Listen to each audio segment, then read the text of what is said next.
90 రోజుల కోర్సు పూర్తి చేస్తే చాలు 100% ప్లేస్మెంట్ సపోర్ట్ తో సాఫ్ట్వేర్ జాబ్ మీ సొంతం. వెంటనే కోడ్ జ్ఞాన్ డెస్టినేషన్ ని సంప్రదించండి. నమస్కారం అలగారు రవీంద్రనాథ్ గారు. నమస్తే అండి సిరి గారు. అన్ఆథరైజ్డ్ లేఅవుట్ వెంచర్ ఓనర్స్ కి కావచ్చు, లేదంటే ల్యాండ్ ఓనర్స్ కి రీసెంట్ గానే తెలంగాణ ప్రభుత్వం వాటికి సంబంధించి ఆథరైజ్డ్ రెగ్యులేషన్ చేసుకునే ఒక గైడ్ లైన్స్ అయితే ఇవ్వడం జరిగింది. అది కూడా మనకి March 31 లోపు కనుక మనం చేసుకుంటే అందులో డిస్కౌంట్ ఉంటుంది అన్న వార్తలు కూడా మనం వింటూ ఉన్నాం.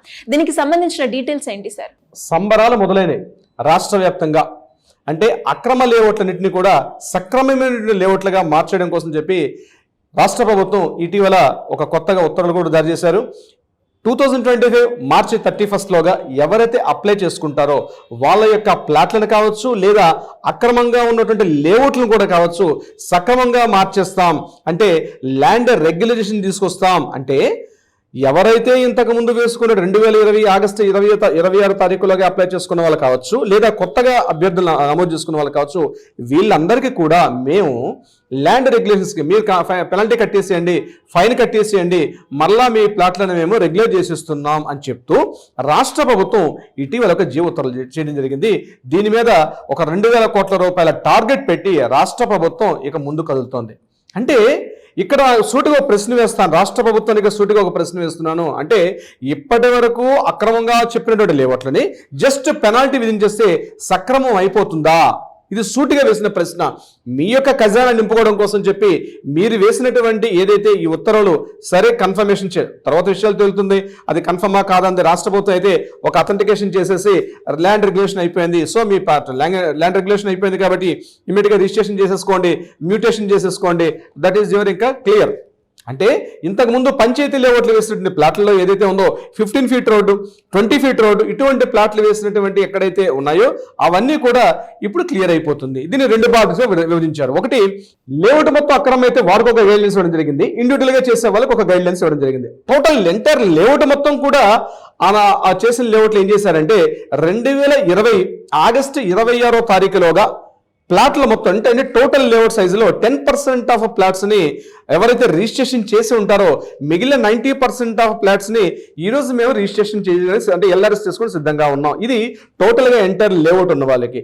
లేదా ఇండివిజువల్ గా ప్లాట్ వాళ్ళకి ఏం చేశారంటే దానికి సంబంధించినటువంటి ఆ యొక్క పత్రాలు తీసుకొని రాగలిగితే రిజిస్ట్రేషన్ అంటే ల్యాండ్ రెగ్యులేషన్ స్కీమ్ ఎల్ఆర్ఎస్ కింద ఫీ చెల్లించండి, మీ ఇమీడియట్ గా రిజిస్ట్రేషన్ కూడా చేసేసుకోవచ్చు అన్నటువంటి ఉత్తర్వులు జారీ చేయడం జరిగింది. అయితే ఈ మొదటి సిస్టమ్ నేను చెప్పినటువంటి ఎంటైర్ లేఅవుట్ మొత్తానికి ఎలా చేయాలి అనే విషయం మీద ఒక గైడ్ లైన్స్ నిన్న మనకి పరిపాలనా శాఖ కమిషనర్ గారు ఒక రిలీజ్ చేశారు. దాంట్లో చెప్పేటువంటి రూల్స్ ప్రకారం ఏంటంటే మొట్టమొదటి రూల్ నెంబర్ 1 ఏంటంటే టోటల్ లేఅవుట్ లో 10% ప్లాట్స్ ఆల్రెడీ రిజిస్ట్రేషన్ చేసేసాం, అంటే 2020 ఆగస్టు 26 ఈ ప్లాట్స్ ని రిజిస్ట్రేషన్ చేసేసాం అని చెప్తూ ఎన్ని ప్లాట్లు అయితే అమ్మారో ఆ చెక్ లిస్ట్ మొత్తం ఇవ్వాలి. నెంబర్ 1. నెంబర్ 2, ఈసీని మొత్తం తీసుకొని ఇవ్వాల్సి వస్తుంది. నెంబర్ 2, ఎవరైతే ప్లాట్ల యొక్క రిజిస్ట్రేషన్ చేశారో వాళ్ళ యొక్క కంప్లీట్ వివరాలు, అంటే ఏదో నామకా వాస్తే చెప్పేసామన్నట్టు కాకుండా వాళ్ళ యొక్క కంప్లీట్ వివరాలన్నీ కూడా, అంటే జిల్లా, గ్రామము, ఎవరు తీసుకున్నారో వాళ్ళ ఆధార్ కార్డ్ నెంబర్స్, టోటల్ 10% ఏదైతే ఆ ప్లాట్స్ రిజిస్ట్రేషన్ చేశారో వాళ్ళ యొక్క కంప్లీట్ డీటెయిల్స్ అన్ని కూడా సబ్మిట్ చేయాల్సి వస్తుంది. నెంబర్ 4 ఏంటంటే ఈ లేఅవుట్ లో మిగిలిన 90% ప్లాట్స్ అన్ని వేకెంట్ గా ఉన్నాయి అని చూపిస్తూ కూడా ఆ చెక్ లిస్ట్ కూడా ఇవ్వాల్సి వస్తుంది. ఇవన్నీ సబ్మిట్ చేసిన తర్వాత ఇమీడియట్ అక్కడ రిజిస్ట్రేషన్ ఆఫీసర్ గారికి ఈ లిస్ట్ మొత్తం సబ్మిట్ చేస్తే ఆయన క్రాస్ చెక్ చేసుకొని ఎవ్రీథింగ్ ఈజ్ ఓకే అనుకుంటే ఆయన ఎల్ఆర్సి అంటే టోటల్ లేఅవుట్ మొత్తాన్ని కూడా ఒక ఫీజు చెప్తారు. ఆ fee by default system generated amount చెప్తుంది.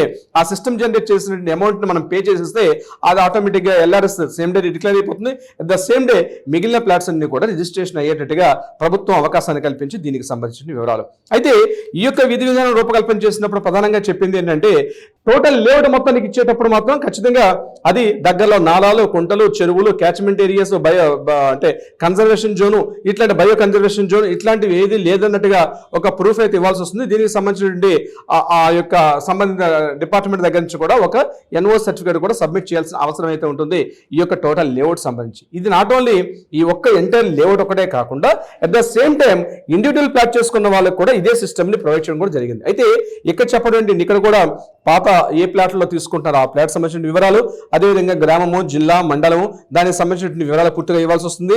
లింక్ డాక్యుమెంట్స్ అన్ని కూడా సబ్మిట్ చేయాల్సి వస్తుంది.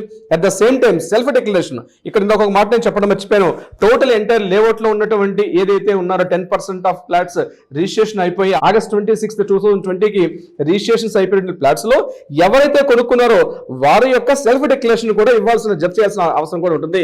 అట్ ద సేమ్ ప్రాసెస్ ఇక్కడ ఇండివిజువల్ గా తీసుకున్న వాళ్ళకి కూడా ఇదే declaration form, self declaration form ఇవ్వాల్సి వస్తుంది. వీళ్ళు కూడా ఆ ఫ్లాట్స్ ని ఏదైతే సిస్టమ్ జనరేటెడ్ గా డీటెయిల్స్ చెప్తున్నారో దానికి సంబంధించిన ఆ అమౌంట్ పే చేస్తే ఈ మార్చి 31 పే చేసినట్లయితే 25% డిస్కౌంట్ అమౌంట్ గవర్నమెంట్ సూచిస్తూ దాన్ని ఇమీడియట్ గా సేమ్ డే ఎల్ఆర్ఎస్ అయిపోతుంది. రిజిస్ట్రేషన్ కూడా చేసుకోవడానికి సిద్ధంగా ఉన్నట్టుగా రాష్ట్ర ప్రభుత్వం ఇచ్చినటువంటి ఉత్తర్వుల మేరకు మనకు అర్థమవుతుంది. అయితే ఇక్కడ ఒక పాయింట్ గుర్తుపెట్టుకోవాల్సింది ఏంటంటే ఇవన్నీ కూడా ఫ్లాట్స్ అటు హైడ్రా పరిధి మేరకు, అంటే ఏంటి, చెరువులు, నాలాలు, కుంటలు, వాగులు, అదేవిధంగా forest zone, bio conservation zone, recreation zone, catchment area, ఇట్లాంటి ప్రదేశాల్లో ఈ ఫ్లాట్స్ లేనటువంటి ప్రదేశాల్లో మాత్రం నేను చేస్తామని చెప్తున్నారు తప్పించి బట్ అది ఎంతవరకు ప్రూవ్ అవుతుందనేది మాత్రం డౌట్ఫుల్ గా ఉంటుంది. అయితే నేను సూటిగా ఇక్కడ ఒక రెండు రకాల డౌట్, వ్యక్తిగతంగా కాకపోతే పూర్తిగా మనం సంబంధిత వ్యవస్థ ద్వారా మనం చెప్పే ప్రశ్న ఏంటంటే, అంటే ప్రతి సంవత్సరం కూడా ప్రతి రాష్ట్ర ప్రభుత్వాలు మారిన ప్రతి సందర్భంలో కూడా ఆయా రాష్ట్ర ప్రభుత్వాలు రాష్ట్ర ఖజానా నింపుకునే ప్రయత్నంలో ఇటువంటి వెసులుబాటు కల్పిస్తున్నారు. అంటే ఏ ప్లాట్లు అయినా సరే మీరు వెంచర్లు వేసేసుకోండి, కొనుక్కున్న వాళ్ళు కొనుక్కోండి, ఏదో సందర్భంలో మళ్ళీ ఎల్ఆర్ఎస్ అనే స్కీమ్ వస్తుంది, ఆ స్కీమ్ ద్వారా మళ్ళీ వాటిని ఆ ఫ్లాట్స్ ని రెగ్యులేట్ చేసేసుకుంటున్నారు.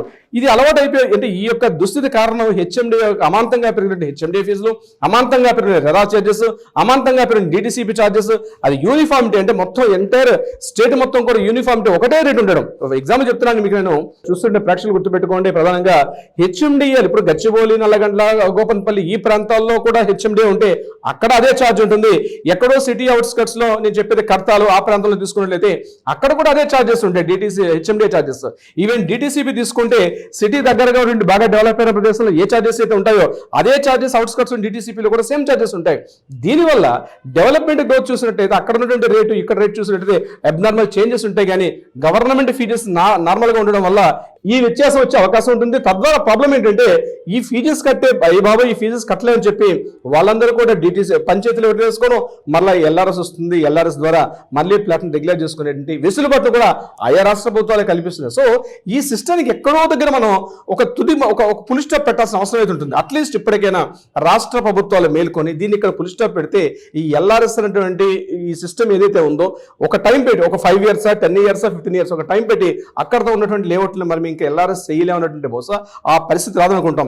రాష్ట్రంలో మద్యపాన నిషేధం ఎలా అయితే ముగింపలకలేమో అదేవిధంగా అనధికార లేఅవుట్లని, అక్రమ లేఅవుట్లని సక్రమంగా చేసే ప్రక్రియ ఏదైతే ఉందో ఇది నిరంతరం జరిగే ప్రక్రియ అయితే కనిపిస్తోంది.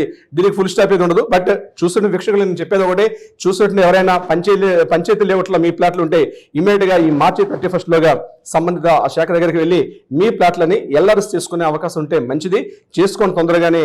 ఎందుకంటే 25% డిస్కౌంట్ కూడా ఉంది కాబట్టి ఇమీడియట్ గా మీకు వెసులుబాటు ఉంది. తర్వాత ఈ రేట్లు కూడా పెంచే అవకాశం ఉంటుంది కాబట్టి ఎవరైనా పంచాయతీ లేఅవుట్ లో ప్లాట్లు కొనుక్కున్న వాళ్ళు ఎవరైనా ఉంటే ఇమ్మీడియట్ గా సంబంధిత శాఖ దగ్గరికి వెళ్ళి మీరు మీ ప్లాట్లని ఎల్ఆర్ఎస్ చేసుకుంటే చాలా మంచిది. అట్ ద సేమ్ డే మీకు రిజిస్ట్రేషన్ కూడా అయిపోతుంది. సార్, మరి ఎవరికైనా కూడా ఇలా ప్రాపర్టీ ఇష్యూస్ లో కావచ్చు, లేదు అంటే ఎల్ఆర్ఎస్ నేను అప్లై చేయాలి అనుకుంటున్నాను, దానికి సంబంధించిన లీగల్ ప్రొసీజర్ ఎలా ఉంటుంది అని ఎవరికైనా కూడా మీ అడ్వైస్ కావాలి అనుకునే వాళ్ళు మిమ్మల్ని ఏ రకంగా అప్రోచ్ అయ్యే ఛాన్స్ ఉందంటారు సార్? కింద స్క్రోల్ అవుతున్న నెంబర్ని కాంటాక్ట్ చేయగలిగితే మన లీగల్ టీం వాళ్ళకి అప్రోచ్ అవుతారు.